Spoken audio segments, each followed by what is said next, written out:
Okay mga bro, welcome sa ating YouTube channel. At mayroon tayo ditong ginagawa na isang 32 inches na LED TV mga bro. Yan o.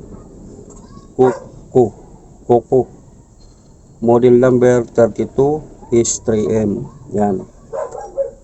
Yung naging problema niya mga bro, dito sa kanyang mainboard. Yan. Hindi ko na mga bro mapatino yung kanyang mainboard.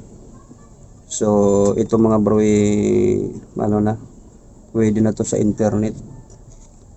Yan o. Ito na yung kanyang wifi module.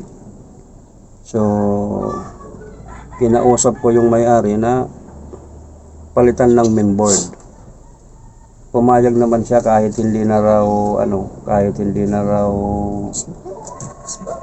smart. Okay na sa kanya basta may mapanooran. So ito, sinalpakan natin itong mga bro ng isang Ace na board. Galing to mga bro sa Ace. So ito yung naging problema niya mga bro. Natin, pa-plug in natin para makita niyo. So ito, pumulan na siya mga bro, tapos i-power on natin. So tingnan nyo yung naging problema niya mga bro.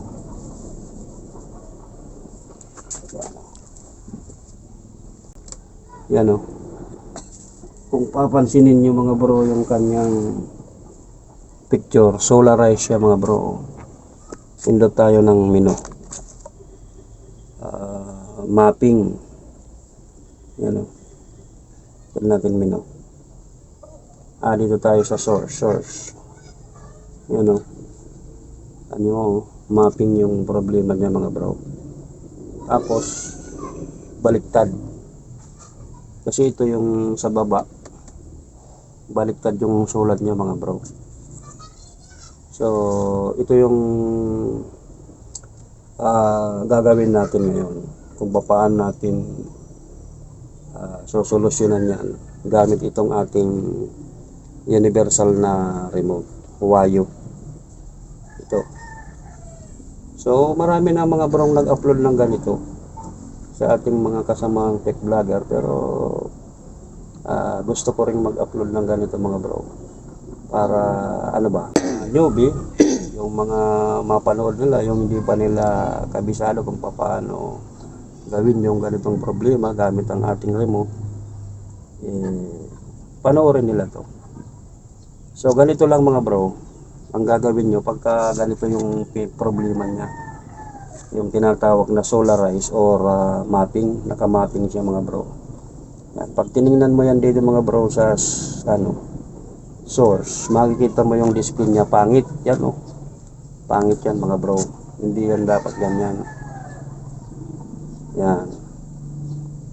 So umpisan na natin mga bro kung paano yan.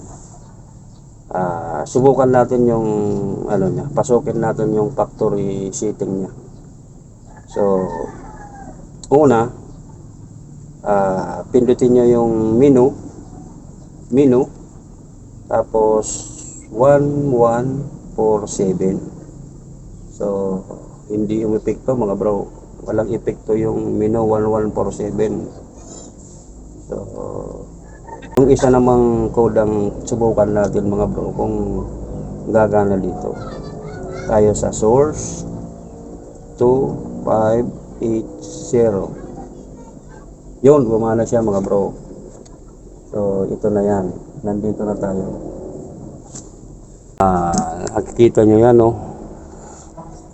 pupunta tayo dyan dito sa panel setting yan mga bro. Pupunta tayo dyan, scroll natin dyan, yan, panel setting. Yun, naka panel setting tayo mga bro. Yan tapos enter natin. Yun.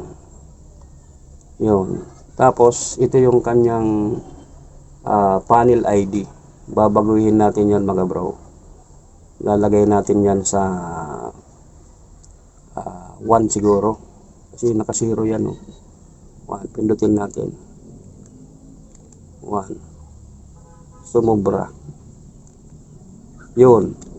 Number 1 siya. Kita nyo yung mga sulat mga bro na bago na, oh. Okay na. Yan. Tapos dahil baliktad siya mga bro. Kasi ito yung ano niyan eh. Ito yung pinakababa.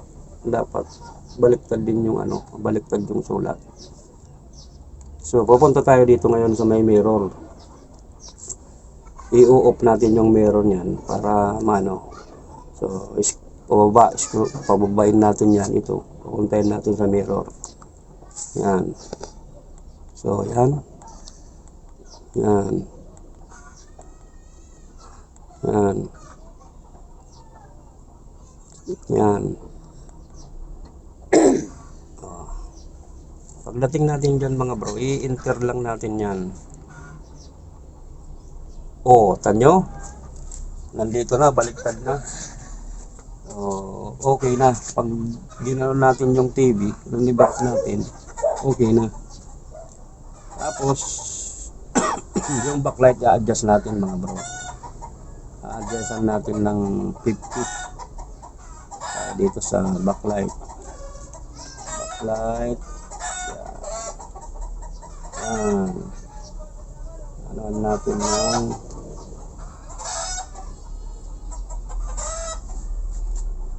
yun.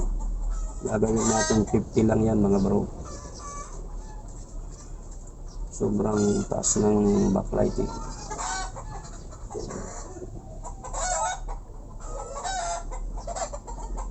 Yan. 50%. And exit na tayo mga bro. Exit. Yan. Tapos subukan natin patayin.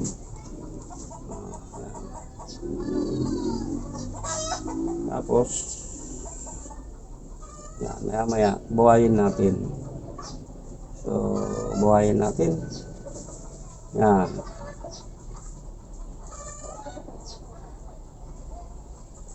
Yun. Okay na mga bro. Linis. Malinis pa. Ganyo.